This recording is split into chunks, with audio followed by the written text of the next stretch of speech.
దేవుడు చెప్పింది అలా ఒకటే. పై రూపాన్ని బట్టి దేవుడు నీకు పరలోకం ఇవ్వడు. దేన్ని బట్టిస్తాడు? అంతరంగ శుద్ధి, హృదయాన్ని శుద్ధి చేసుకోండి, హృదయాన్ని బాగు చేసుకోండి, హృదయంలో ఉన్నవన్నీ తీసేయండి. ఎందుకంటే హృదయం ఎంతటి భయంకరమైన పాపాలతో కంపుతో నిండుకుపోతే, ఆ పాపాలతోనే నువ్వు చచ్చిపోతే పరలోకాన్ని మిస్ అయిపోతావు, పరలోక రాజ్యాన్ని చూడలేవు.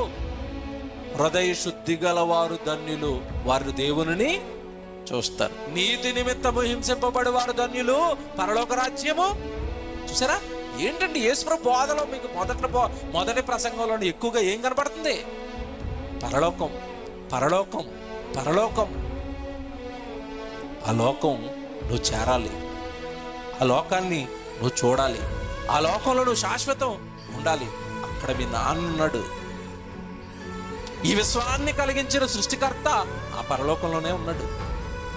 నీకోసం చేతులు చాపి నరులరా తిరిగి రండి అని ఆహ్వానాన్ని ఇచ్చి, ఏమంటే కళ్ళు కాయలు కాసేటట్టుగా నీ కోసం ఎదురు చూస్తున్నాడు.